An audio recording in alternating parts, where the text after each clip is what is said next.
All right, guys. Hey, so I've been wanting to do this for half a year or more, maybe a year, maybe 2 years. I'll dedicate this opening video to Johnny's reloading bench that after finally seeing a second follow-up video on the Rainier 180 grain wedge rounds, which I just got this sample from Rainier of the round nose flat tip. Haven't opened it yet. I bought this 1,000 of the hollow point variety, which has been interesting. Um, Johnny just made a movie, sorry, not a movie, YouTube, Patreon release asking for more input, and I figured I've been wanting to do this for a while. And I'll keep this video short because I just want to give my feedback and my experience with this tantalizingly affordable plinking round. However, for the fifth, sixth revision already of reloads, it's not looking so good as Johnny's video pointed out. I've got a Dillon carbide set that I'm using right now, and I've got a Reading National Competition set coming in, and I got a Lieb factory crimp die coming in, just because I talked to Mr. Rainier himself, or whoever the owner of Rainier is, and he said that he actually prefers these hollow point rounds and that they feed and they group very well for him. So I don't know what magic he's doing. He advised me to start using a Lee M die. Show you what I got here. This thing, Lyman neck expanding M die. And also I have a Dillon powder funnel that also will bell the case. I haven't tried that yet because this one gives me easier control because it's external. It's sitting behind the powder drop, currently taking the spot of the full length sizing die. So let's look at this is the second and third test group. I got no numbers up here, no chrono numbers up here, so it's not going to help you, but this guy obviously was the most promising.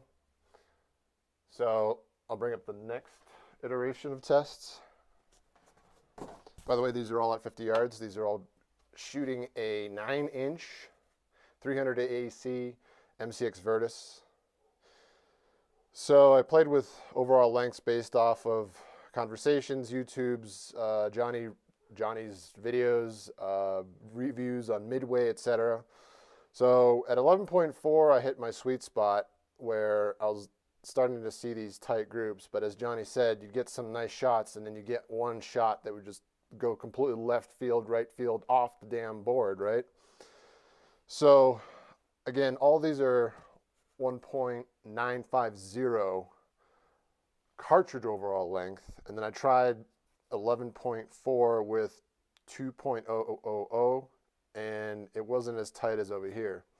So then we go to where everything is 1.950.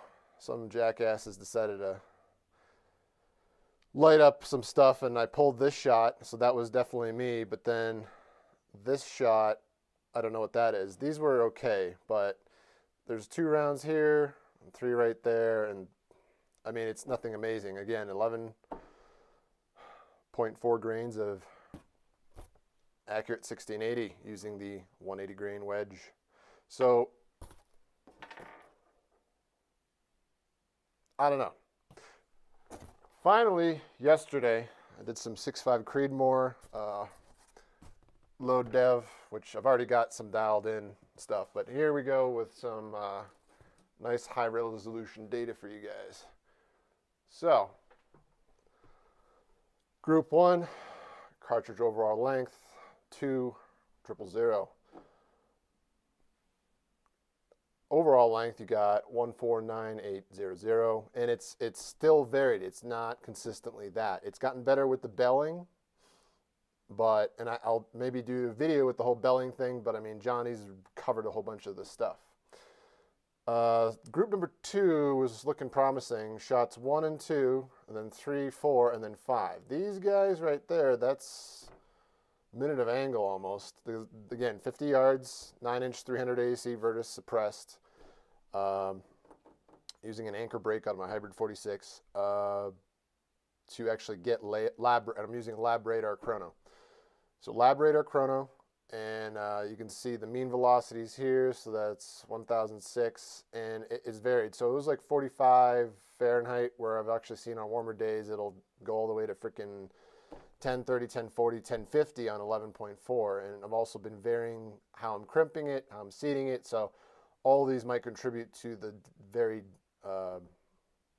velocities. This guy, of all the groups, of the 4 groups that were done with my gun with the 180 grain Rainiers, which I still have some here left over because they were so mischievous. I had so many of them actually, even though I was crimping them progressively more and more each time I reloaded them, I was getting results like this. They got jammed into the case. Now, some of these are actually cases that were put into this state by a 16-inch X95 suppressed 300 Blackout, and it just wouldn't feed them. It just refused to. So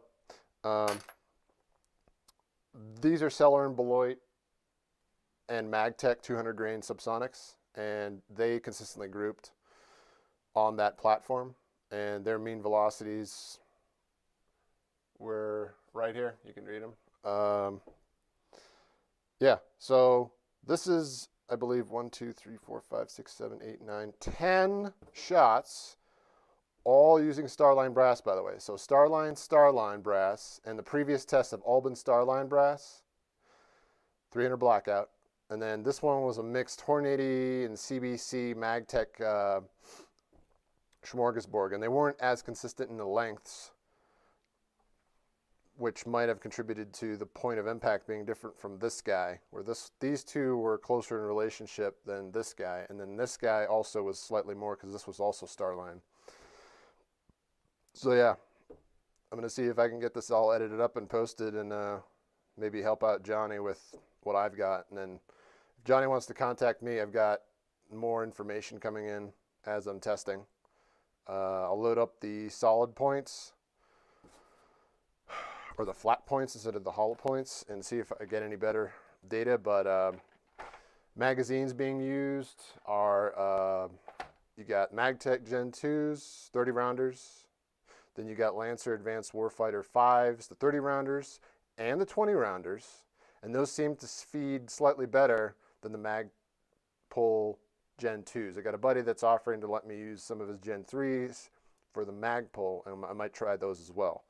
But yeah, the gun runs fine on my other hand loads, which are 220 grain Sierra Match Kings, 208 ELDMs.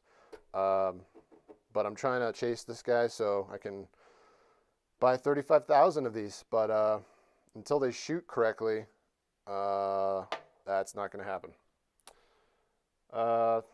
Thanks for viewing. Hopefully I can edit this thing together. And thanks for watching EntEduPinion. We'll be bringing you entertainment, education, and opinions.